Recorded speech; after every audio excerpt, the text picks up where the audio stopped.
ایک کے بعد ایک غلطی ہو رہی ہے. بار بار قومی خزانے اور عوام کا اربوں روپے کا نقصان ہو رہا ہے. وزیر اعظم کو غلط معلومات دی جا رہی ہیں, غلط اعداد و شمار بتائے جا رہے ہیں, ان کے احکامات پر عمل درآمد نہیں کیا جاتا, اور پھر جب عوام اور قومی خزانے کا اربوں روپے کا نقصان ہو جاتا ہے تو وزیر اعظم کو ان کے فیصلوں پر عمل درآمد کی وجہ بھی غلط بتائی جاتی ہے.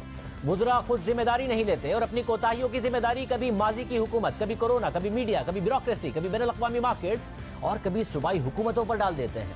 وزیر اعظم کو غلط معلومات یا غلط اعداد و شمار بتاتے ہیں اور وزیر اعظم وہ اعداد و شمار اپنے انٹرویوز اور تقاریر میں بول دیتے ہیں. پھر میڈیا حقائق عوام کے سامنے رکھے تو وزراء اور مشیر میڈیا پر الزام لگا دیتے ہیں. حقائق کا جواب حقائق سے دینے کے بجائے میڈیا پر الزام لگا کر میڈیا کو ہی متنازع بنانے کی کوشش کی جاتی ہے. ذمہ داری وزیر اعظم پر ہے. سیاسی قیمت وزیر اعظم کو ادا کرنی ہے. اس لیے وزیر اعظم کو اپنے وزیروں اور مشیروں سے 5 سوال پوچھنے چاہیے. پہلا سوال, اگر ایل این جی سے بجلی کم قیمت پر بنی تو فرنس آئل سے بجلی کیوں پیدا کی گئی؟ دوسرا سوال, سستی ایل این جی مل رہی تھی تو ایل این جی ٹرمینلز کو پوری 100% کیپیسٹی پر پورا سال کیوں استعمال نہیں کیا گیا؟ تیسرا سوال, 2.25 سال گزرنے کے باوجود ایل این جی ٹرمینل کیوں نہیں لگایا گیا؟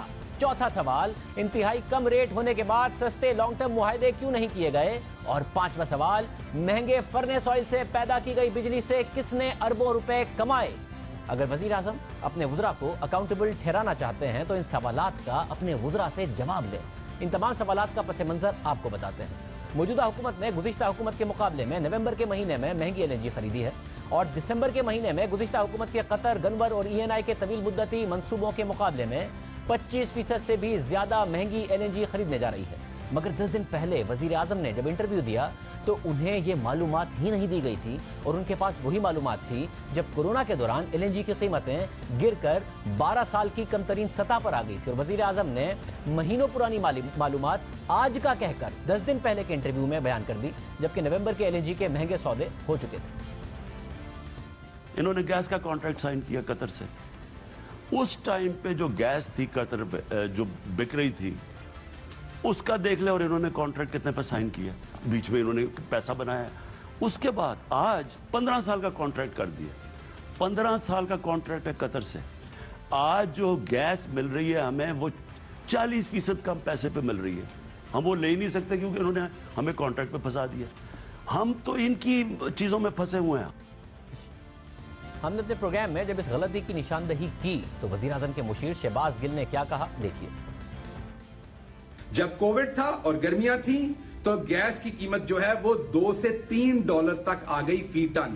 ہمارا معاہدہ ہے 13.37 فی ٹن. تو اس کو کیلکولیٹ کرا لیجئے اپنے کسی ریسرچر سے, آپ کو نظر آ جائے گا کہ یہ کتنے فیصد کمی تھی قیمت میں. شہباز گل صاحب نے تصدیق کی کہ ہم نے درست بتایا تھا کہ آج کل ضرور گیس 25% مہنگی ہے, مگر یہ کورونا کے زمانے میں $2.5 سے $3 پر آ گئی تھی اور قطر سے گزشتہ معاہدے پر ہی ایل این جی مانگی جا رہی ہے. تو وزیر اعظم کو یہ بات کیوں نہیں بتائی گئی؟ کیونکہ وزیر اعظم کے انٹرویو میں تو گرمیوں کا کورونا کے دوران ریٹ کا ذکر ہی نہیں ہے, بلکہ 10 دن پہلے کا ہے جب قیمتیں بڑھ چکی تھیں. یہ معلومات وزیر اعظم سے کیوں چھپائی گئی؟ کس نے یہ یقینی بنایا کہ وزیر اعظم ماضی کی حکومت پر پرانے اعداد و شمار کے ساتھ ذمہ داری ڈال دیں اور نئے اعداد و شمار کے ساتھ اپنی ٹیم کا احتساب نہ کر سکیں کہ ملک کو اس صورتحال کے لیے کیوں تیار نہیں رکھا گیا؟ کورونا کی وجہ سے عارضی طور پر قیمتیں نیچے آئی تھیں, دوبارہ اوپر چلی جائیں گی, تو ہم نے 2.25 سال میں اس کے لیے کیا کیا؟ کیونکہ کورونا میں قیمتیں 12 سال کی کم ترین سطح پر آئیں. شہباز گل صاحب نے کورونا کے دنوں کی کم $2 سے $3 کی قیمت بتائی اور کہا کہ نون لیگ کا معاہدہ $13.3 فی ٹن کا ہے. ایسا نہیں ہے. فیصد کو ڈالر بتا کر عوام کو پھر غلط بتایا گیا. اسی طرح پاکستان کا قطر سے معاہدہ برینٹ آئل کا یا آسان الفاظ میں تیل کی قیمت کا 13.3% کے ریٹ پر ہے, $13.3 پر نہیں ہے. یعنی جو بھی بین الاقوامی مارکیٹ میں تیل کی قیمت ہوتی ہے اسی حساب سے ہمیں ایل این جی ملتی ہے.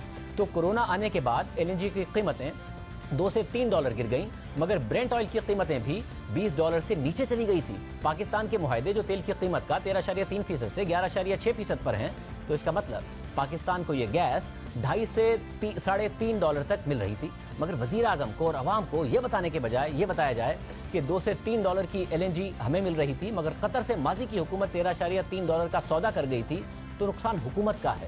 کیونکہ غلط معلومات کے ساتھ آپ میڈیا کے خلاف بیانیہ بنانے کی کوشش تو کر سکتے ہیں, مگر پالیسی نہیں بنا سکتے. وزراء غلط معلومات دے کر یا معلومات چھپا کر وزیر اعظم سے اپنی ناکامی تو چھپا لیتے ہیں, مگر حکومت کی ناکامی اور ملک کا نقصان نہیں چھپا سکتے. آپ کو تفصیل سے بتائیں گے کہ کیسے ملک کا اربوں روپے کا نقصان ہوا ہے. ایک اور دعوی, ستمبر کی گرمیوں میں کمی,